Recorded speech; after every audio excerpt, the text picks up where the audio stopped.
हाँ, अभी थोड़ी देर 1 घंटा और कार्यक्रम चलेगा। हमें आदरणीय अशोक चारण जी तक पहुंचना है। और सुमित्रा जी ने बहुत अच्छा काव्य पाठ किया। श्रृंगार, आप डरो मत, मैं कविता सुनाने नहीं आया। आपको यूँ लग रहा हो कि ये वापिस शुरू हो जाएगा, चिंता तो कर भी सकता हूँ मैं।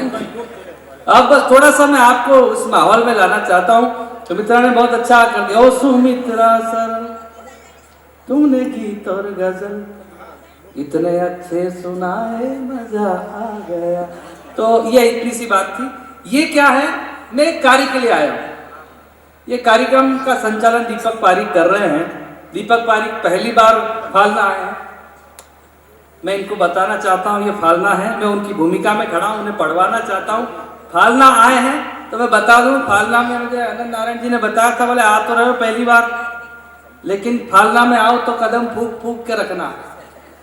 कदम फूक के रखने का तरीका क्या होता है आप लोग को बताना चाहता हूँ। और अगर ढंग से बता दूं तो फिर आपकी तालियां आमंत्रित करेगी। कार्यक्रम का सर्वश्रेष्ठ संचालन कर रहे हैं दीपक पारिक जी को। बनवारी लाल जी हमारे एक दोस्त है, गोविंद राठी और मेरे कॉमन फ्रेंड है बनवारी लाल जी, कमाल के दोस्त है। बनवारी लाल जी ने फालना से अजमेर के 2 टिकट लिए ट्रेन के। मैंने कहा बनवारी लाल जी दूसरा कौन? बोले कोई नहीं। मैंने कहा टिकट दो क्यों? बोले ये गुम हो गया तो ये काम आएगा, और ये गुम हो गया तो ये काम आएगा। मैंने कहा बनवारी लाल जी अगर दोनों गुम हो गए तो? बोले अपने पास में ये पास रखा हुआ है ना। अब ताली गलत जगह बजा दिया आपने। अब बनवारी लाल जी के कदम फूक के रखने का तरीका आप तक पहुंच जाए तो दोनों हाथ खड़े करके ताली बजा करके आमंत्रित करना दीपक पारिक जी को। मैंने कहा बनवारी लाल जी अगर पास भी गुम हो गया तो? बोले जा कौन रहा? एक बार दोनों हाथ उठाकर आमंत्रित करें दीपक पारिक। आखिर मैं आ ही गया, अपना खुद का काउंटर लेके। खुद का काउंटर बहुत जरूरी। खुद के काउंटर की बात अलग होती है, अपने पैसे अपनी जेब में आते हैं। हाँ, दूसरों के काउंटर का क्या भरोसा, आधे पैसे ले जाए क्या मतलब। हाँ, क्यों करें हम? इस महान सनातन संस्कृति के लोग हैं। इस संस्कृति को मोबाइल ने बिगाड़ा है, इस संस्कृति को खराब किया है। ये जो भी मोबाइल पर रिकॉर्डिंग कर रहे हैं उनसे हाथ जोड़कर निवेदन है, इस संस्कृति, ये कितनी महान संस्कृति थी हमारी, हम कहाँ पहुँच गए हैं। आर्यों ने ग्रामीण संस्कृति की स्थापना की, असुरों ने नगरीय संस्कृति की स्थापना की, पुर बनाए, इसलिए इंद्र को पुरंदर कहा जाता है। इंद्र ने असुरों के नगरों को नष्ट किया था, इसलिए पुर कहा जाता है, असुरों पुरंदर कहा जाता है इंद्र को। आचार्य साहब आपका ध्यान चाहूंगा, आप बहुत वास्तव में विद्वान व्यक्ति हैं और काफी लोग विद्वान यहाँ विराजमान हैं, सारे लोग विद्वान हैं, फालना के लोग हैं। हम ग्रामीण संस्कृति की स्थापना आर्यों ने की है, इसलिए आज भी संस्कार अगर कहीं पाए जाते हैं तो वो गांवों में पाए जाते हैं। इसलिए शहरों में, हम शहर से आते हैं, हम शहर से आते हैं, इसलिए हम असुर संस्कृति के प्रतिनिधि हैं। हमारी संस्कृति ऐसी है, हमारी संस्कृति में मोबाइल से अत्यधिक काम में लिया जाता है। मोबाइल को यूं करके सेल्फी ली जाती है और सेल्फी के लिए चेहरे को बांका चूंका किया जाता है।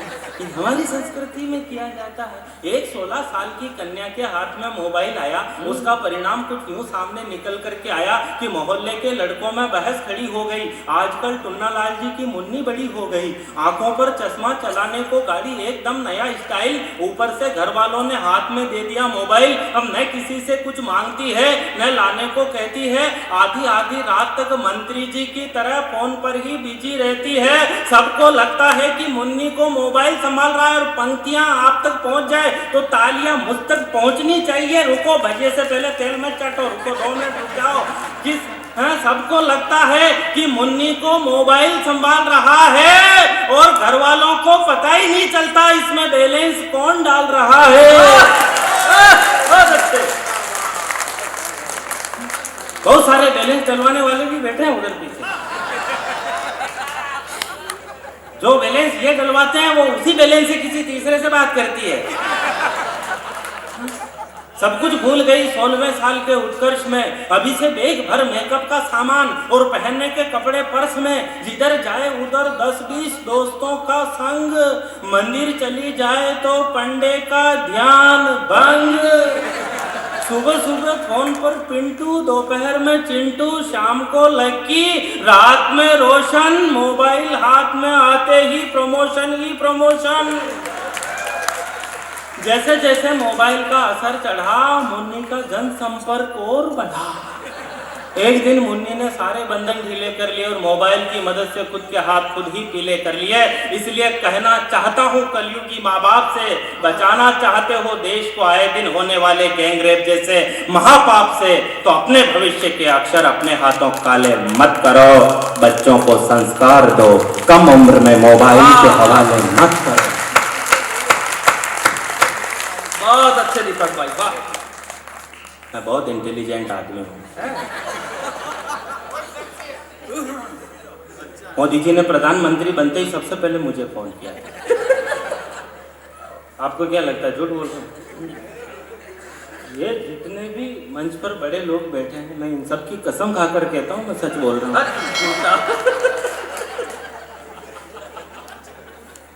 मोदी जी ने कहा, बोले क्या? मैंने पूछा, मैंने कहा क्या समस्या है? उन्होंने कहा कि जब से अमेरिका ने लादेन मारा तब से सब मेरे पीछे पड़े हुए हैं, दाऊद इब्राहिम को भी मारो। मैंने कहा आप चिंता मत करो, मैंने मार दिया घर बैठे। उन्होंने पूछा कैसे? मैंने कहा दाऊद इब्राहिम ने जब अपनी बेटी की शादी की तो भारत से बड़ी बड़ी हस्तियों को खाने पे बुलाया जीमने के लिए। अमिताभ बच्चन, शाहरुख खान, सलमान खान, सैफ अली खान, हेफली खान, पेफली खान, पता नहीं किस किस को बुलाया। मुझे नहीं बुलाया, जब से ही मेरे लिए मर गया। बहुत अच्छे, बहुत बढ़िया। मेरे मोहल्ले में चोर आ गया, चोर को सब मोहल्ले वालों ने इधर उधर दौड़ाया, मारा, पीटा। अपने यहाँ जब मारपीट का कोई सांस्कृतिक कार्यक्रम चल रहा हो तो रास्ते चलता आदमी उसमें अवश्य भाग लेता है।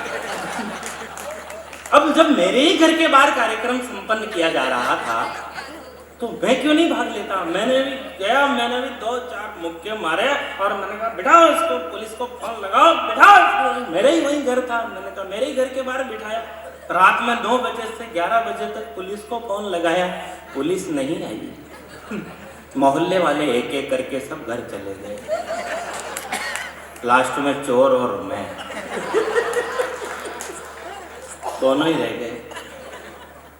मैंने हिम्मत जुटाई, हिम्मत की कोई कमी नहीं है मेरे अंदर, हिम्मत जुटाई मैंने और पूरे कॉन्फिडेंस के साथ चोर को कहा घर जाना।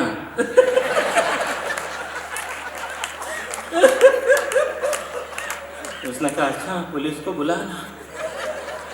मैंने मन ही मन हनुमान जी को याद किया और जेब से 200 का नोट निकाल के चोर को दिया। मैंने कहा मेरी तरफ से बच्चों की मिठाई ले जाना। गलती हो जाती है, क्या करें आप? हमारे वहां नगर परिषद वाले 51 फुट लंबा रावण का पुतला बनाते हैं दशहरे के दिन, 51 फुट लंबा। उस रावण के पुतले को स्वयं रावण ने स्वर्ग से देखा होगा। मेरा पुतला और ऐसा, तो उसके दिल पर क्या गुजरी होगी।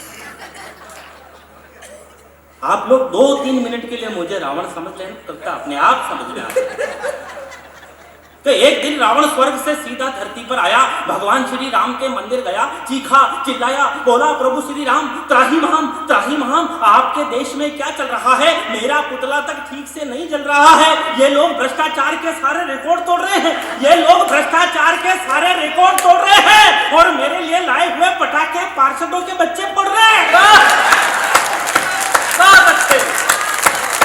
दोनों हाथ ऊपर उठा के बताया।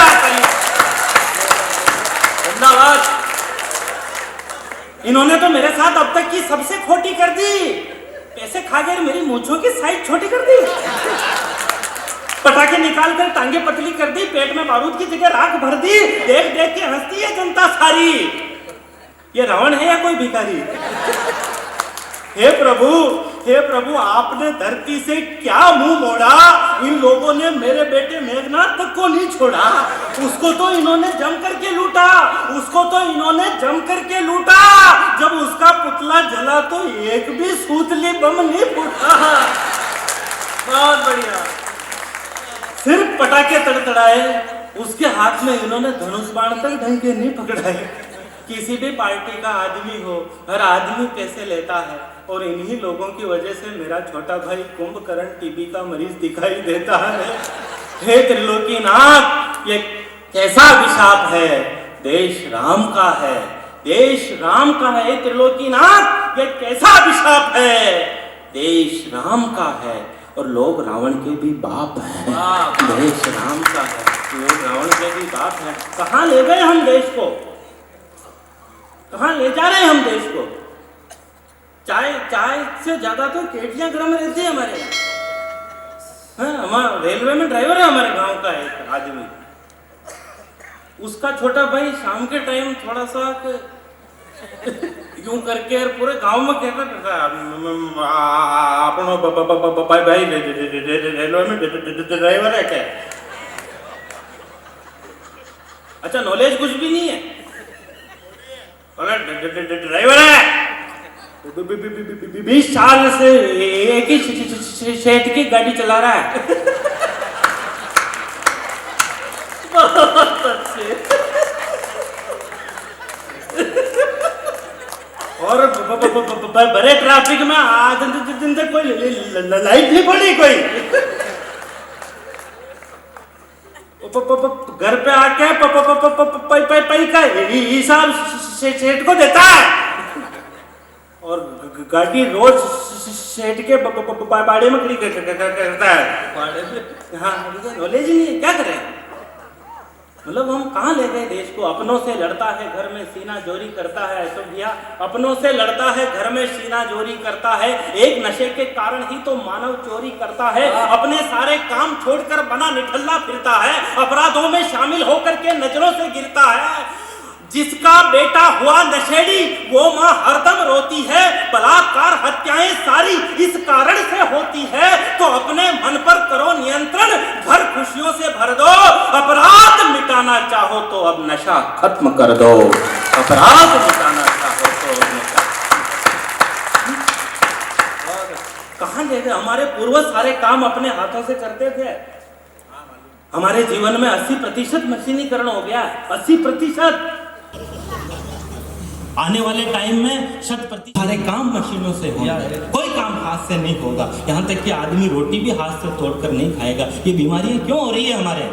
ये पैसे वाले लोग बीमारियों का नाम भी बहुत घमंड से लेते हैं। सुबह एक गोली डायबिटीज की लेता हूँ, उसके बाद एक ब्लड प्रेशर की गोली है और एक बड़ी थायराइड की डिब्बी ला रखी है। 7 दिन का 7 दिन एक इंजेक्शन लगता है 5000 रुपए का। बोलता पट्टा इतना कॉन्फिडेंस से बोलता है कि स्वस्थ आदमी हीन भावना महसूस करने लग गया। बहुत अच्छे, बहुत अच्छे।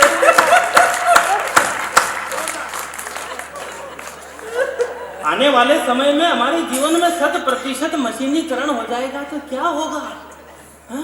सपने में हो गया एक दिन चमत्कार, विज्ञान ने किए नए नए आविष्कार, टाइम बचाने का नया फार्मूला निकाला, और खाना खाने के लिए आदमी ने मशीन में गेहूं डाला। थोड़ी देर बाद मशीन में से थोड़ा सा लिक्विड बाहर निकल करके आया, जिसे आदमी ने इंजेक्शन में भरकर अपने शरीर में लगाया। मतलब आने वाले समय में रोटी तोड़कर खाने की जरूरत नहीं पड़ेगी, खाने के इंजेक्शन आएंगे जो आदमी लगाया और रवाना। मतलब टाइम भी बचेगा और मेहनत भी नहीं करनी पड़ेगी। तो अब सीन देखना, एक शादी की पार्टी चल रही थी, लोग आ रहे थे और अपनी अपनी पसंद के इंजेक्शन लगा रहे थे। ऐसे बफर में खाना पड़ा रहता है, वैसे इंजेक्शन पड़े रहेंगे, ये गुलाब जामुन का, ये मटर पनीर का, ये रसगुल्ले का। तो लोग आ रहे थे, अपनी अपनी पसंद के इंजेक्शन लगा रहे थे। सीन का आनंद लेना, लोग आ रहे थे, अपनी अपनी पसंद के इंजेक्शन लगा रहे थे। तभी दुल्हन की माँ ने हाथ में इंजेक्शन लिया और दामाद जी की मनवार की, ज्वाई सा एक और लीजिए। ज्वाई सा ने दोनों हाथ रखते हुए कहा, जी बहुत हो गए, अब बस कीजिए।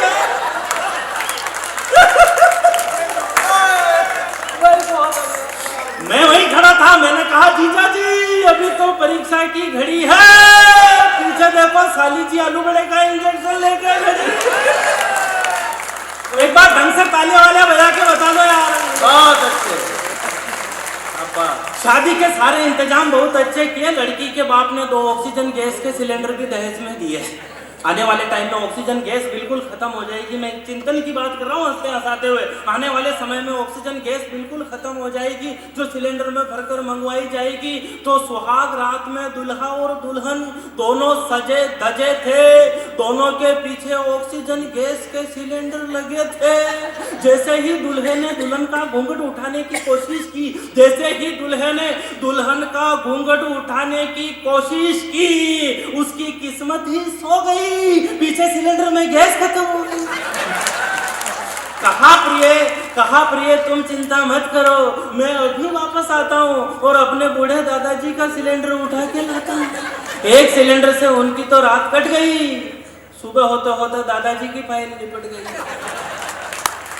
बहुत बढ़िया बात कहना चाहता हूँ कि वृद्धाश्रम में बैठे हो जब दोनों ही नाना नानी, आदरणीय अनंत नारायण सिंह जी यहाँ विराजमान है, आर्य मिहिर जी, नरपत जी जैन, कुमावत साहब, राजपुरोहित साहब, जितने भी लोग हैं, चंदन सिंह जी राजपुरोहित, जितने भी लोग हैं, और जितना भी फालना शहर में 4 पंक्तियां देना चाहता हूँ कि वृद्धाश्रम में बैठे हो जब दोनों ही नाना नानी, तब बच्चों को कौन सुनाए मर्यादा की राम कहानी।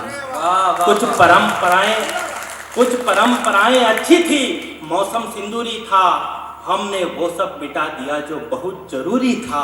तब कहता हूँ काश हम रूढ़िवादी होते, बच्चे नहीं बिगड़ते घर घर में जो दादा दादी होते हैं, बच्चे नहीं बिगड़ते घर में जो दादा दादी होते हैं। मैं जिस कवि की अगवानी में मैंने ये कविता पाठ किया है, जिस कवि की अगवानी में हम सब ने कविता पाठ किया है, इस कवि सम्मेलन को जो इस कवि सम्मेलन को अब त्योहार बनाने जा रहे हैं, मैं यह वह है क्या जिसने ईरानी धरती पर ध्वज केसरिया फहराया, काल भोज बप्पा रावल ने मेवाड़ी मान बढ़ाया, अनगिनत बार रणवीरों ने रणचंडी के आह्वान किए, यहाँ नारियों ने हंसते हंसते निज मस्तक दान किए।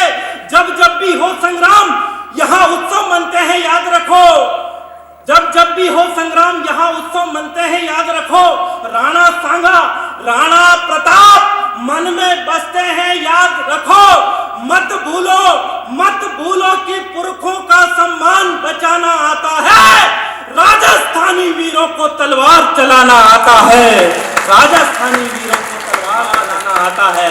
भाई अशोक चारण के लिए मैं चाहता हूं पूरा सदन दोनों हाथ ऊपर उठाकर तालियां बजाए और अशोक चारण को इस विराट व्यक्तित्व को आमंत्रित करें।